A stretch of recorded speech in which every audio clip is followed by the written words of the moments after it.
សួស្តីពុកម៉ែបងប្អូនទាំងអស់គ្នា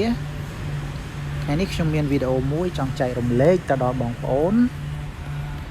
អំពីរបៀបដំឡើងកម្មវិធី Play Store នៅលើទូរស័ព្ទដៃ iOS មុននឹងឈានចូលទៅដល់វីដេអូនេះសូមបងប្អូនជួយចុច Subscribe និងចុចសញ្ញារូបកណ្ដឹងដើម្បីទទួលបានវីដេអូថ្មីៗបន្ថែមទៀតអូខេកុំឲ្យខាត់ពេលយូរបងប្អូនចូលមក Software ចុច Google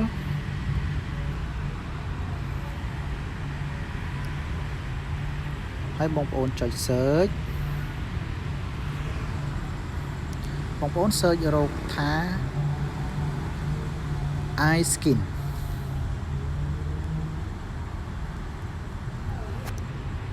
នេះ iSkin បងប្អូននេះគឺជា iSkin ចុចនៅលើវាមកបន្តមកទៀតបងប្អូនចុចនៅលើ Custom Android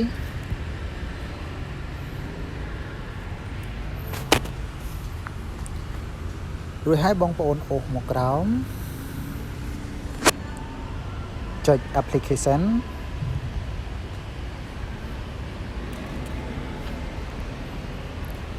ចុច Apple App Store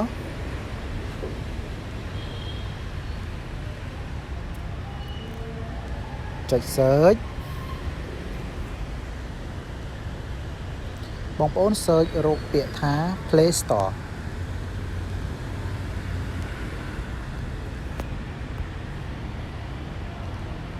រួចបងប្អូនអូសមកក្រោម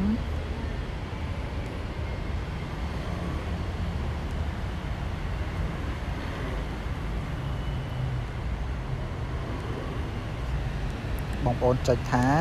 Generate ដើម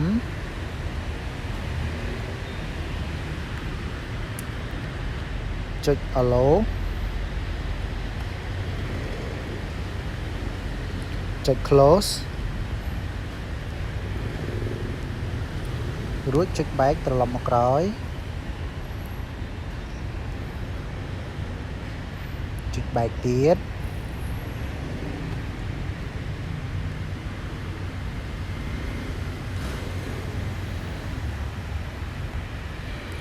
បងប្អូនរកពាក្យថា Setting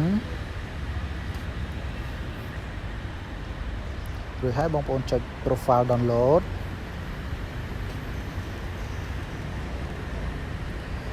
ចុច Install ដាក់លេខកូដសម្ងាត់ទូរស័ព្ទដៃរបស់បងប្អូន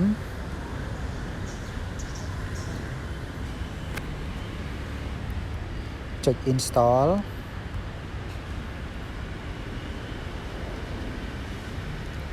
ចុច Done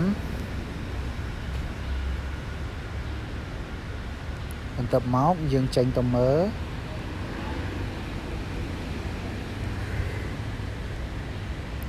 អូខេនេះជា Play Store បងប្អូនយើងបានទាញវាយកមករួចរាល់ហើយបាទសូមអរគុណសំណាងល្អ